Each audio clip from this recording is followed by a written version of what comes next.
अच्छा डॉक्टर साहब, बस वीडियो के इस आखिरी हिस्से में एक आखिरी सवाल का जवाब दे दीजिए, फिर आपसे इजाजत चाहेंगे। और ये सवाल और ये जो आपकी प्रिडिक्शन थी, ये मेरे दिल के बड़ा करीब थी। आपने कहा था इन इंतखाबात में नए चेहरे सामने आएंगे, और इस वक्त खैबर पख्तूनख्वा से लेकर कराची तक जितने लोग जीते हैं, उनमें से 50% से जायद वो लोग हैं जो पहली बार किसी भी असेंबली में आएंगे। और दूसरी आपने प्रिडिक्शन की थी कि अवाम मजबूत होगी, अवाम 8 फरवरी को बाहर निकलेगी और अवाम तारीखी शिकस्त देगी। ये दोनों प्रिडिक्शंस बिल्कुल एक्यूरेट साबित हुई हैं। अब इंतखाबात भी हो गए, आपने कहा कि धांधली नहीं फ्रॉड हुआ, जो कि बिल्कुल हुआ। नशिस्तें तब्दील भी की गई। तो अब अवाम ने जो अपना मैंडेट दिया था, अब उसके मुताबिक जो फैसला नहीं हुआ, यानी एक बड़ी सियासी जमात जो सबसे ज्यादा वोट ले गई, अब उसे इस फ्रॉड के नतीजे में अपोजिशन में बैठने पर मजबूर जो किया जा रहा है, आने वाले दिनों में अवाम का जायजा क्या बताता है? क्या वो अपने इस चोरी शुदा मैंडेट को वापस लेंगे? उनका मूड क्या है? अवाम का जायजा क्या है? अवाम का जायचा मैंने अर्ज किया ना जी, तब्दील हो चुका है 13 फरवरी से। मरीख का किरान जो है प्लूटो के साथ वो हो चुका है। पहले प्लूटो ताकतवर नहीं था पाकिस्तान के खाने में, अब वो इंतहाई पॉजिटिव जगह पे खड़ा है। और ये मैं बताता चलूं, जो मेरी रीडिंग है इस सितारों के किरान के हवाले से, अंदाजा है। देखें वसीम साहब, एक अंदाजा होता है, हरफ आखिर कोई नहीं होता। मैं तो खैर नाकिस इंसान हूँ जी। अर्ज ये है कि मेरी प्रेडिक्शन एज एन एस्ट्रोलॉजिस्ट आपके प्रोग्राम में ये है, हमारी कौम अब भाईचारा की सिमत में जाएगी। और उसकी जो पहली निशानी आई है वो अल्लामा नासिर साहब की आई है, और उन्होंने बड़ा ज़बरदस्त जो है इंटरव्यू दिया, और उन्होंने कहा हमारी जमात इमरान खान के हवाले है, ये भाईचारा है। और ये आप देखेंगे, ये कोई सिंधी नहीं रहेगा, कोई महाजर नहीं रहेगा, कोई पठान नहीं, सब लोग खान साहब के विजन के सामने पीछे खड़े होंगे, और कौम में भाईचारा बढ़ेगा। क्योंकि पहली दफ़ा पाकिस्तान बनने के बाद पहली दफ़ा प्लूटो और मरीख का किरान बुज़दिलों में हुआ है, तो भाईचारा बढ़ेगा इंशाल्लाह, और मुल्क तरक्की की सिमत में जाएगा। और एक बात और बताता चलूं कि ये किरान ये कह रहा है, हमारे मुल्क में अल्लाह के हुक्म से ज़ेरे ज़मीन जो ज़खायर हैं और दरियाफ्त होंगे, और यहाँ पे एक वो लोग अब सामने आएंगे। मैंने अर्ज़ किया था कि जो तकरीबन, मेरा एक अंदाज़ा है, उसमें ज़्यादातर लोग वो होंगे जो 1976 से लेके 82 के दरमियान पैदा हुए हैं, और अल्लाह ताला ने उनको जिस मकसद के लिए पैदा किया, अब वो सामने आते जाएंगे। नज़र से पहले उनको सजा मिलेगी। अब केपीके में भी आप देख लें, उस वक्त में पुलिस ने कानून पे अमल नहीं किया, और मरवत साहब ने कहा है कि हम इन सबको जेलों में डालेंगे।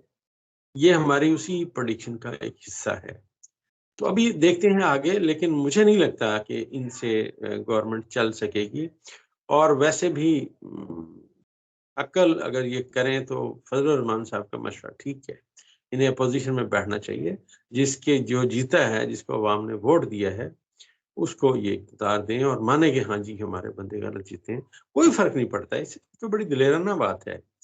दिलेर बंदा जो है ना, उसकी एक निशानी है, वो अपनी गलती तस्लीम करता है, और बुज़दिल आदमी हमेशा अपनी गलती पर अड़ा रहता है। जिस मकसद के लिए पैदा किया वो सामने आते जाएंगे। बिल्कुल जी, डॉक्टर साहब हमारे साथ मौजूद थे इंतखाबात के बाद पहली मरतबा। हमने इन्हें जहमत दी और इन्होंने हमारे जो सवालात थे, इनफैक्ट जो आपके सवालात थे, जो आप पूछना चाहते थे, जो आप समझना चाहते थे, जो आप डॉक्टर साहब से जानना चाहते थे, उन तमाम सवालात का अहाता किया। अभी भी ऐसी कई पेशन गोइयां हैं, जैसे मैंने आपको शुरू में बताया था, जिन पर आज हम वक्त की किल्लत की वजह से बात नहीं कर पाए। इमरान खान को जिन लोगों ने धोखा दिया, परवेज खटक हो, जहांगीर तरीन हो, अलीम खान हो, इस्तेकाम पाकिस्तान पार्टी हो, पीटीआई पार्लियामेंटेरियन हो, इस हवाले से डॉक्टर साहब ने बड़ी जबरदस्त पेशन गोइयां कर रखी हैं। तो इन मामलात पर फिर किसी दिन डॉक्टर साहब को जहमत देंगे, और इस हवाले से जो माजी की मजीद डॉक्टर साहब की वो पेशन गोइयां जो इंतखाबात से पहले की गई दुरुस्त साबित हुई, आज हम उन पर बात नहीं कर पाए, तो उनके ऊपर जरा तफसील से गुफ्तगू करेंगे। तब तक के लिए मुझे और अपने डॉक्टर साहब को इजाजत दीजिएगा। अल्लाह हाफिज। अल्लाह हाफ़िज़, बहुत मेहरबानी, शुक्रिया। चलो ओके डॉक्टर। अच्छा डॉक्टर साहब, जरा वीडियो के इस हिस्से में अब जरा नवाज शरीफ से मुतल्लिक बात कर लेते हैं। माजी की आपकी पेशन गोई थी, अब जरा मजीद उनके बारे में जान लेते हैं। नाज़रीन, डॉक्टर साहब ने हमारे साथ ही वीडियो में बताया था, जब नवाज शरीफ साहब 23 अक्टूबर को बड़े जोर से, बड़े इस्तकबाल से पाकिस्तान वापस आ रहे थे, और जिस तरह फिर उनका इस्तकबाल किया गया रियासती सतह पर, तो डॉक्टर साहब उससे कबल भी पेशन गोइयां करते रहे थे कि जो नवाज शरीफ का जायचा है अब उसमें उन्हें वजारत उज़्मा नजर नहीं आ रही और नवाज शरीफ का जो सियासत है वो खत्म हो चुकी है। नवाज शरीफ साहब अब अपनी सियासत से रिटायरमेंट दे ही दें तो बेहतर है। ये डॉक्टर साहब की पेशन गोई थी उस वक्त। उस वक्त लोगों को बिल्कुल, लोग भी जरा जज्बाती हैं, उन्हें ये समझ नहीं आ रही थी, वो डॉक्टर साहब से खफा भी हो रहे थे।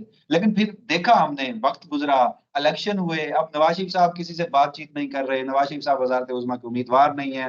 नवाज शरीफ साहब ने जिस तरह दो नशिस्तों से इलेक्शन लड़ा, एक से हार गए, दूसरी से जितवाया गया। तो डॉक्टर साहब माजी की तो आपकी बिल्कुल सारी पेशन गोइयां नवाज शरीफ साहब से मुतालिक बिल्कुल दुरुस्त साबित हुई हैं। जरा मजीद आगे बताइएगा, नवाज शरीफ साहब अब सियासत से, वो कहते हैं ना कि ऐसी ना ही समझिए नवाज शरीफ साहब की सियासत, या वो कभी फिर वापस आएंगे या कोई ओहदा योदा लेंगे? देखिए, करंटली जो सितारे हैं ना, मैंने अर्ज किया कि वो अदलिया और इमरान खान और वजीर आजम ये एक लाइन में हैं। तो नवाज शरीफ मुझे यहाँ नज़र पहले भी नहीं आता था, अब भी नज़र नहीं आता। और एक बात मैं और बताता चलूँ कि खान साहब का जो जुर्रतमंदाना इक़दाम है, लोगों को और चीज़ें नज़र आएँगी। मैं क्योंकि हर चीज़ को अपने एस्ट्रोलॉजी की नज़र से, एस्ट्रोलॉजी की ऐनक से देखता हूँ, तो मुझे ये लगता है खान साहब का वो फ़ैसला जो उन्होंने वकीलों को ज़्यादा टिकटें दी, ये बहुत दूरअंदेश फ़ैसला है। अब आप देखेंगे कि ये जो नामवर वकील हैं जिनको ये दिया गया टिकटें और वो अब केसेस लेके अदालत में जा रहे हैं, शोएब शाहीन साहब हैं और अकरम राजा साहब हैं। ये वो लोग हैं जिनको मतलब आइन असबर है। ये कितना कोई भी बंदा कितना कि इनके लिए कर लेगा।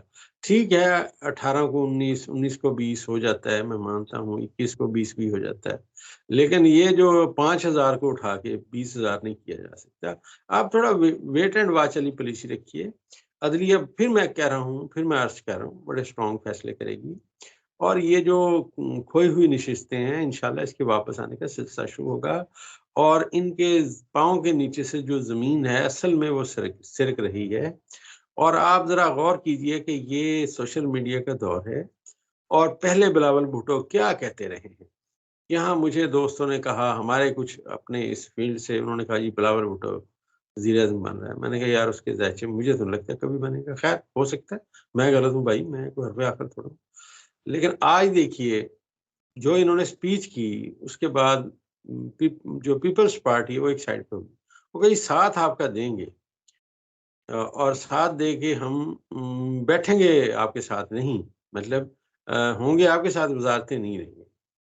अगर गौर से इस बात को देखा जाए तो ये वो दरारें हैं जो हमने अर्ज़ किया था कि पीडीएम की सियासत तितर-बितर हो गई और ये तितर-बितर हो रही है। अगर खान साहब अपने मौक़िफ़ से हटने वाले होते, तो किसी पार्टी को भी साथ मिला सकते थे। इनके लिए मुश्किलात अभी भी खड़ी कर सकते थे, लेकिन उन्होंने कहा नहीं, मुझे अपना पूरा इक़्तिदार मिलेगा तो मैं लूँगा, नहीं तो मैं अपोज़िशन में बैठूँगा। और मैं यहाँ एक बात और बताता चलूँ कि ये जो लोग कहते थे खान को सियासत नहीं आती, और मेरे सामने एक बहुत बड़ा सियासी नाम है, उन्होंने कहा इमरान खान बच्चा है। मैं उनके मुँह की तरफ देखता रहा, मैंने कहा जनाब मैं तो खामोश ही रहूँगा। लेकिन ये बात बड़ी